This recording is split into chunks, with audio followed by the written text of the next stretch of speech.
I'm here at the Telestream stand here at IBC 2013. This is the second of two videos that we've done here on this stand. You can find the other one on this page just down there somewhere.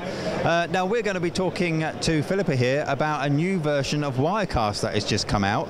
Very exciting news. Everybody gets excited when a new version of Wirecast comes out. Tell us a little bit about Wirecast 5. So with Wirecast 5, we've done some bigger changes. We've changed the UI, as I think you can see if you use Wirecast in the past. The goal is to improve the shot bin, as you see at the bottom here. We've introduced the possibility to see multiple layers at the same time, to drag and drop between the layers. And I think we've increased the flexibility of that area a lot. The other thing we've done is kind of improve the overall usability. Stream and record is easier to get to and understand the buttons. We've introduced more traditional features such as the switcher mode, where you switch between live and broadcast. Okay. So you don't have to go back and select the previous source, and now it's automatically flipping back and forth. The other thing we've introduced, I think, are, well, it's a more detailed audio meter, decibel, more like industry standard type of thing. So that's the UI, I think, in the big. So let's if we have a look at this area of the UI, because this is quite different from the original version or the other versions of Wirecast. Do you want to give us a little overview of how this works? So one thing that you can see here is what you see here are the different layers, and then you can actually individually rescale them.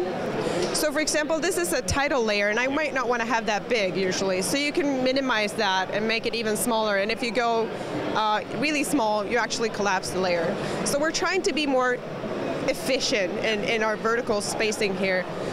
The other thing that has changed is that the toolbars that used to be present here are no longer present, and you can actually go to the shot and you get all of those features all directly from the shot. You can also see if there's audio present in the shot nowadays, and you can mute it and kind of, see what the audio status is of the individual shot. And then you have the new Add Sources button in the shot bin. And you can still drag and drop clips into these bins as well if you needed to? Yes, drag and drop into the bin, drag and drop in between the layers. I'm not going to ruin their demo here that the guys are doing, but yeah, drag and drop in between, drag and drop around, just the same as before. And you also have the possibility to deactivate an entire layer, which was not a good thing to do apparently, but with these buttons over here. Brilliant. Now, another feature is this, you've updated the shortcut keys, I believe, on this as well. A little bit. That's not a big. We want to do it even better. I think we see that a lot of people will like to use shortcuts even more with Wirecast to be really fast. Yeah. The things that we've added are the cut and smooth, so that they are by default as keyboard shortcuts. So, obviously, it's a software upgrade. There's two versions of Wirecast. Is it an upgrade for both versions of Standard and Pro? Studio and Pro. So the UI is included in both those versions. We've also added now support for X264 in both Studio and Pro, and we've also improved the playback greatly inside of Wirecast. The other thing that we've done is we added a new screen capture. Okay. So the local screen capture, if you go to sources here. So the new thing here is you can select what type, if you want to capture the monitor, if you want to capture a window. You can capture multiple application windows, and they can be on top of each other, it doesn't matter.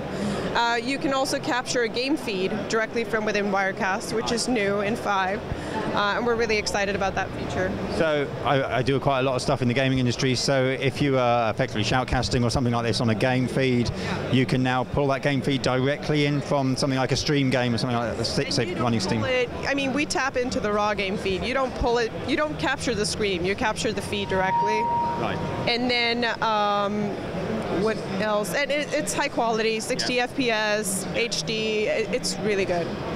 Brilliant. So all those gamers out there can now, going out to Twitch and things like that, can now go straight to this and pull in their game feed from COD on the Steam or any Steam game. Or whatever you're playing, yes. Yeah. Excellent. I know a lot of people will be very interested in that. QA guys are very happy about testing that, I can tell you. Yeah. So if people want to get hold of this, what's the process for getting hold of the new upgrade? So the new upgrade will be available within a couple of weeks and will be available on our website. And you'll also see, if you own Wirecast already, you'll see the in-app upgrade be a paid upgrade option.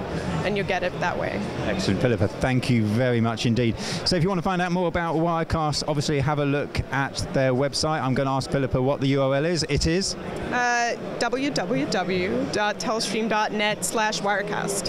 Thank you. There you go. It's on screen now. Find out everything you need about the new version of Wirecast 5. Of course, everything that we've been doing here at IBC you'll find on our website, which is broadcastshow.com.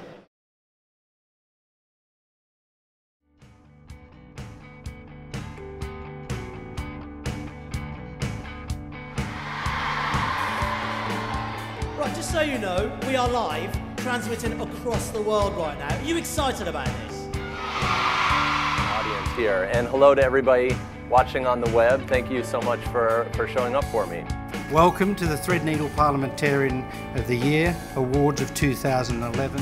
Through the wonder of the World Wide Web, tonight's service can be seen throughout the world. Welcome to the start of a wonderful journey.